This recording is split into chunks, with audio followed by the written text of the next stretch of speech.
Sveiki, aš Austėja ir šiandien kviečiu Jūs dar kartą keliauti laiku. Archeologiniai tyrimai dažnai užtrunka ilgiau nei kiti žemės kasimo darbai. To priežastis – kruopšti smulkiausių praeities įrodymų paieška. Vieni tokių įrodymų yra net smulkų žuvų kaulai ar žvinai, iš kurių galime pasakyti ne tik kokia tai žuvis, bet ir kokio amžiaus ar dydžio ji buvo. Ar nusikėlęs laiku į praeitį šiuolaikinis žvejys sugebėtų pasinaudoti protėvių įrangą ir pagauti žuvį? Tad kviečiu susipažinti su senovės žvejybos ypatumais. Pradėjau žuvį masiškai valgyti šitam horizonte. Kas čia yra dabar? Žuvies slankstelis. Stuburo. Leistis į praeities kelionę šį kartą paskatino Kernavėje, Aukuro piliakalnio kultūrinėme sluoksnyje, aptiktas ir išsijotas nedidelis žuvies kaulas. Ta dieną panašių radinių būta ir daugiau. Pagal žvyną aš nustatyčiau, pagal jauninę plokštelį, man atrodo, kad čia gali būti ešerio jauninė plokštelė. Čia 6 metai lygtai. Jam pagal tas žvyną, jeigu rasi, tai aš tam parodysiu, kaip skaičiuojasi metai. Ten ir tada gali nustatyti žuvies amžių. Gražiai reiškia valgė žuvyčių. Čia net eršketų turim europinio iš Neries iškasinėjimų. Vilniuje ir čia ir visokių vietinių žuvų. Šitą gražiai plokštelę. Jei lauko sąlygomis nustatyti žuvies rūšį ne visuomet pavyksta, tai išsiaiškinti, kur ji prieš kelis šimtus metų plaukiojo, kol tapo žvejo laimikiu, buvo paprasta. Prie pat archeologinių tyrimų vietos teka upė Neris. Upės maitintojas buvimas šalia Kernavės ir apsprendė tos gyvenvietės lokalizaciją, kad būtent čia atsirado. Ir nepamirškime, kad čia pat dabar Piliakalnių papėdėje mes matome tik pelkėtą slėnį, bet ten buvo nemažas ežeras toj vietoje, kuriame irgi turėjo būti žuvų. Yra apylinkėse miškuose ir dar daugiau tokių ežerų, kurie dabar jau į durpynus pavirto, bet dar prieš 1000 metų, o gal ir vėliau, jie dar buvo plačiai naudojami ir plačiai juose buvo žvejojama. Na ir be jokios abejonės Neris. Gyvenant prie tokios upės nežvejot būtų tiesiog nerealu. Taigi ir jau nuo pat pirmų gyventojų čia atsiradimo, jau mezolito žmonės, kurie 8-7 tūkstantmetį čia kūrėsi Neries pakrantėse, jie būtent kūrėsi tose dėkingose žvejybai vietose. O Kernavės su slėnio praplatėjimu, kur yra ramesnė Neries tėkmė, nėra tokių rievų, bet yra užtat įvairių ir sėklumų, ir žūtekių, yra 2 salos. Na, tai yra idealios vietos, prie salų daugiau ir koncentruojasi žuvis, tai kur yra ramesnė tėkmė, kur žuvis gali ir pailsėti. Na, tai natūralus reiškinys, kad žvejotai. Bet senovėje tai ir upė buvo vandeningesnė, nes, kaip žinia, dabartiniu metu pastačius Vileikui, Baltarusijai elektrinį ir užtvanką sumažėjo vandens kiekis Neryje. O šiaip, mano manimu, tai žuvis būtinai turėjo papildyti eilinių miestiečių racioną, nes tai yra žymiai lengviau pasiekiamas maisto šaltinis negu mėsa, kur jau reikia ir gyvulį išauginti. Medžiot daugiau turėjo teisę, ypač viduramžiais jau diduomenės atstovai.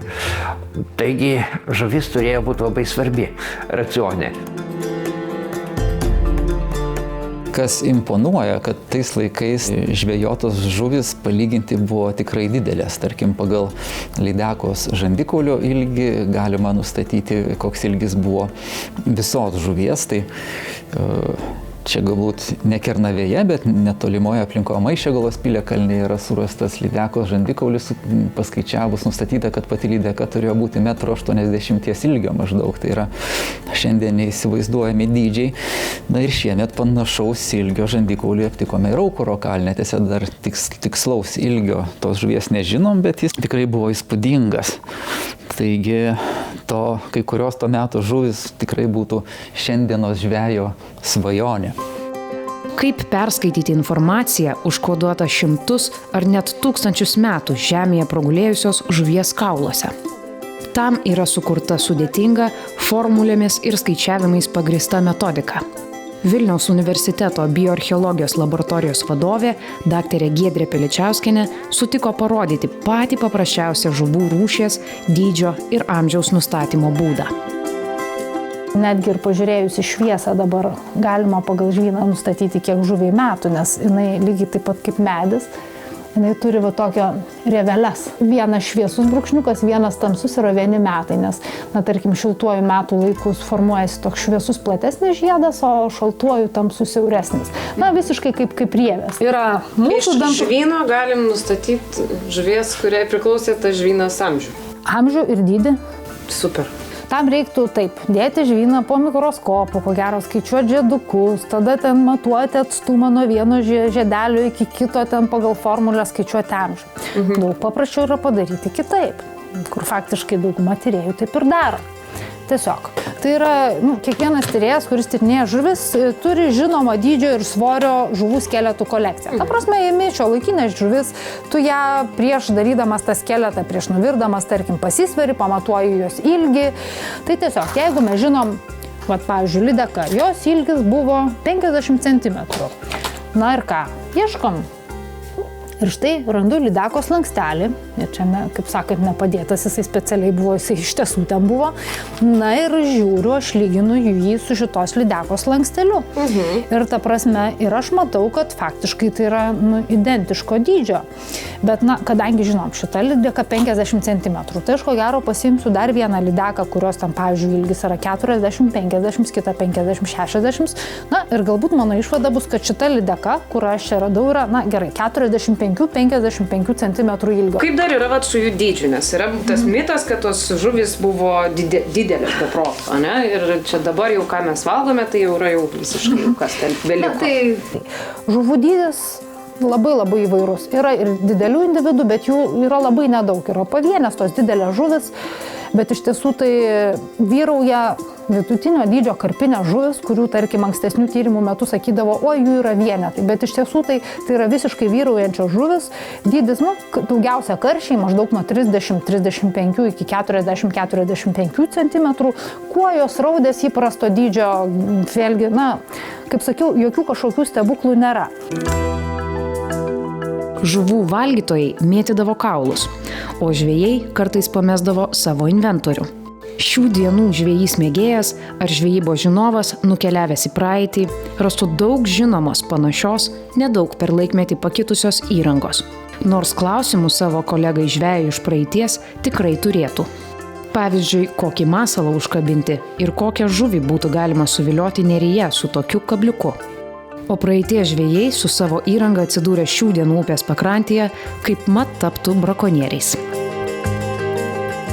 Žvejybos būdai buvo labai įvairūs. Tai yra ir labai senas tradicijas, dar akmens amžiaus turinti žvejyba žeberklais. Ji gal daugiau sezoninė. Aišku, labai produktyvi žvejyba tinklais. Ir tinklai, taip vadinamas triubicas, tokie pat, kaip ir dabar naudoja. Ir brakonieriai naudoja tos tinklus, ir etnografiniai medžiagoje yra žinomi tokie. Taip pat žvejyba individuali. Žvejyba naudojant kabliukus. Kai kurie labai primena dabar naudojamus žvejų kabliukus skirtus stambesnių žuvų žvejybai. Bet yra ir visai mažyčių nuo kelių centimetrų dydžio kabliukų iki didelių, iki 15 centimetrų, kurie buvo naudoti jau turbūt tokių stambesnių žuvų kaip šamai, stambios lydekos žvejybai. Tai įvairovė ir medžiagos įvairios. Ir iš įvairių vario lydinio vėlų padaryti. Yra vienšakiai ir dvišakių yra rasta, kas taikyta tikriausiai meknių, šapalų žvejybai. Statoma žvejybai panaudojant gyvą masalą, gyvą žuvelę ar varlę, šniūrai su tais stambesniais kabliukais. Vėlgi, mums pradėjus tyrinėjimus Kernavėj dar plačiai galima buvo rasti tokių pastatytų nakčiai, dabar jau nelegalių žvejybos įrankių. Žuvis šiandien užima svarbę vietą mūsų maisto piramidėje. Prieš tūkstančius metų, ypač akmens amžiuje, žuvies produktai buvo pačioje aukščiausioje maisto piramidės vietoje. Tik protėviai nežinojo to, ką žinome mes. Žuvis ir jos produktai gali būti sunkios ligos ar net mirties priežastimi. Patiekalai iš žuvies trumpindavo ir šiaip jau neilgą mūsų protėvių gyvenimo trukmę. Ką parodė Kernaviškių pačių tyrimai, kad nemažai jų buvo užsikrėtę žarnyno parazitais nuo prastai iškeptos, prastai termiškai apdorotos žuvies, kaspinočiai, jų kiaušinėlių surasta ir žmogaus išmatose ir dažni anemijos mažakraujystės pėdsakai irgi rodo, kad buvo iš esmės ta higiena žuvies nebuvo aukštame lygyje, kad yra prastai išrūkyta žuvis ar ten pusžalė prastai iškepta buvo. Praeities rekonstrukcijos renginiuose man su kolegomis teko gaminti ir ragauti daug atkurtų žuvies patiekalų. Visi eksperimentų dalyviai gyvi ir sveiki. Vieną tokį eksperimentą pristatysiu kitoje laidos dalyje. Patiekalas, kurio gamybai naudojame tik ką sugautą žuvį.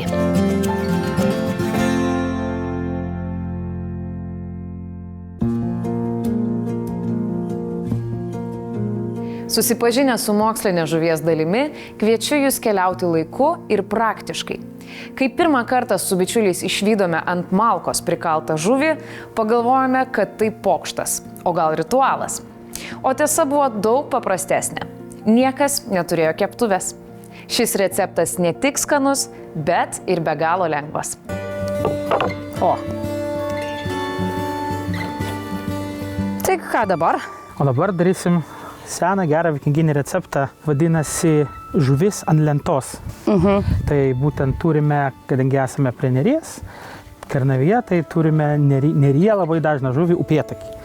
Ir vienas iš lengviausiai pagaminamų būdų, kurį šiaip galima panaudoti šiom dienom, nes labai lengva, tai būtent jį atidaryti, išdoroti ir prikalti prie lentos. Yra 2 būdai, tai juos ir pabandysiu parodyti. Tai čia jeigu neturi keptuvės, gali naudoti lentą? Tikrai taip. Gal lentą arba pusmalkę, tiesiog kažkokią plokštumą. Tai žinoma, čia net nereikia kažkokio specialaus peiliuko. Turim 2 žuvis, tai elementariai ir paprastai. Susirasiu centrą. Nenoriu perpjauti pilnai, noriu tiesiog prapjauti taip. Mes išklotinę darysime, ne? Taip. Tai norėtume nerūkyti. Žinoma, žuvis prieš tai jau yra išdorota, vidinių organų mums nereikia, galvos nuiminėti irgi nereikia. Mes ir po atidarome. Taip, tai turime tokią neblogą išklotinę. Galvą galime nupjauti, galime palikti, čia visiškai jau skonio reikalas. Aš net žinau, kur mums pravers galvoje, tikrai mes per ją prikalsim. Gerai laikysis tada.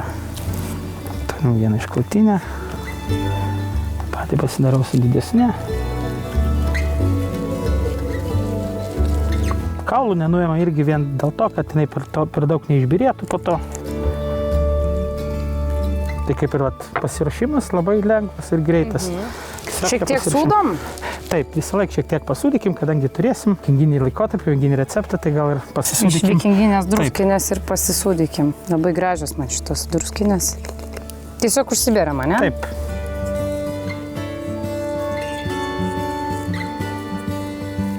Šiuo atveju šiek tiek naudosim kitokius dalykus. Turim vikinginės vinys, pavadinkim taip, šakutes, kurias naudojam būtent kepti mėsą ir ją įspausti. Naudojam tai, ką turim. Ar galime tiesiog pasidaryti medinius kaiščius ir tada pasidaryti skylės mūsų medienai. O šiaip principas šiuo atveju bus labai paprastas. Tai manyčiau, kad ne lenta būdavo naudojama, o būtent pusmalkė, dėl to, kad iš pusmalkės gaunamas produktas yra lenta, o ne atvirkščiai. Bet parodysim abu variantus. Tai gal mažesnę paimkim autentiškiau. Ir vienintelis svarbus dalykas yra, kad storesnė mėsos, tiksliau žuvies dalis, eitų žemyn arčiau šilumos. Ir tiesiog pabandysim ją prikalti. Šitas viduramžinis čia labai pravers. Taip. Reikia ant galvos, geriau laikys. Ne? Ne, manyčiau, kad taip. Ir paprašysiu padėti pakalt. Gerai. Puikiai. Ir kadangi turim vieną uodegą, gerai. puikiai pasižiūrėjom. Vieną turim.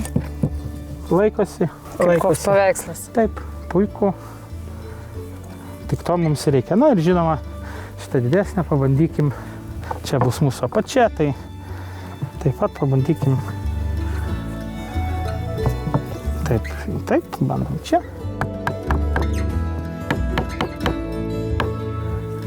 Šitą čia. A šits nenuliks? Aš šitam toj dar vieną atnešiu. Turim tų vinių. Turim Su vinių. kalviais draugaujam. Ir įkalk tą paskutinį vinį į tos žuvies karstą. Dale.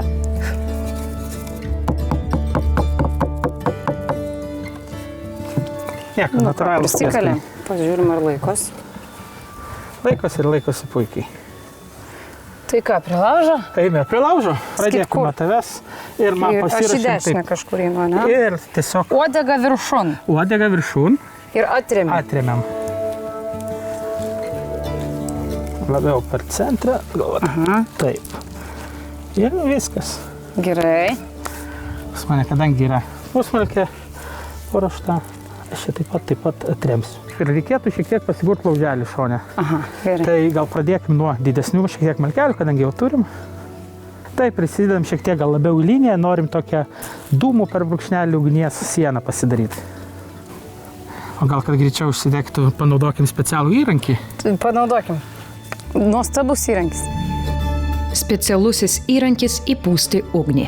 Tai šio sezono naujovė Lietuvos senovės gyvensenos rekonstruktorių pasaulyje. Tai tuščia vidurė lazda, parvežta iš Vikingų festivalio Lenkijoje. Draugai Volne padarė. Manome, kad toks vikinginis įrankis būtent ugnies užkūrimui, palaikymui, kai yra drėgnas oras, reikia įpūsti ugnelę. Tai yra tiesiog lazda, kurios vidurys, šerdis yra išimta. Mums neprisipažino, kaip pagamino, bet manome, kad tai yra tiesiog buvo pavirtas visas šitas pagalys ir būtent išstumta šerdis, šiek tiek įstumus, tai tada buvo ištraukta. Iš poreikio kai kurie dalykai atsiranda. Sugalvoji, kad kiek čia galima lankstytis prie to laužo. Ar buvo, ar toksai, ar nebuvo, mes negalim pasakyti. Bet kad jis mums tikrai rekonstrukciniam gyvenime padeda, tai tikrai taip. Naudingas, padeda ir tikrai malonu įvežiotis. Taip, taip.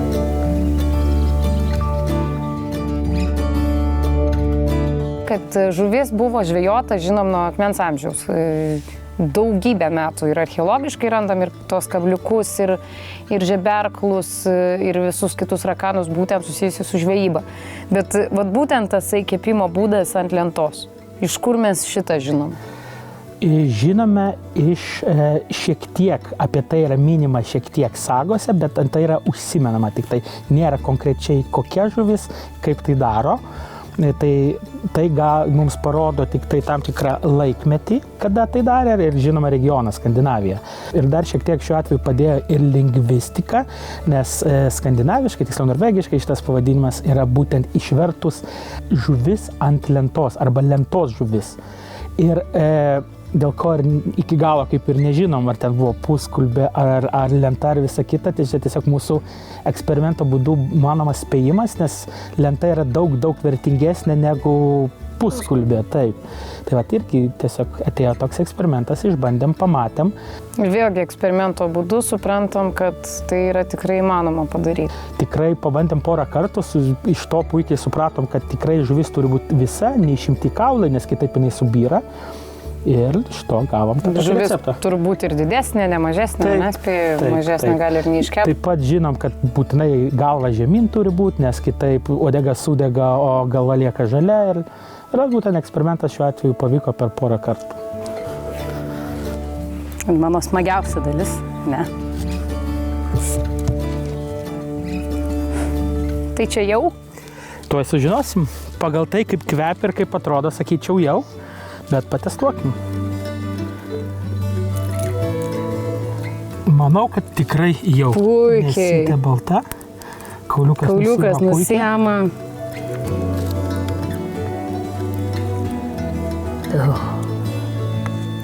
Prašom ragauti. O, kaip kvepia. Be nieko, iš savęs tiesiog. Šefė, gardumėlis. Ir tiek nedaug. Tiek nedaug. Taip paprastai, nieko nereikia. Jei ne Drėgna. vinys, tai iš viso net be jokio metalo būtų visiškai. Kam tos keptuvės? Gerai, o ant pusmalkės? Žiūrėkime ir čia. Manau, tikrai ne ką prasčiau. Kauliukas nusijama puikiai. Ir gali vat, prie to pačio laužo sėdėti savo ir...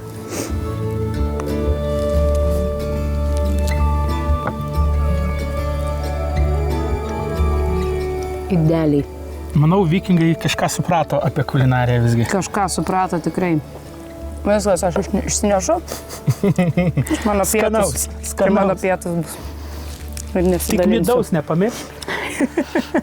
Tikiuosi įkvėpėme ir jūs eksperimentuoti senovės virtuvėje. Šiandien linkiu skanaus, ačiū keliaujantiems kartu ir iki kitų atradimų.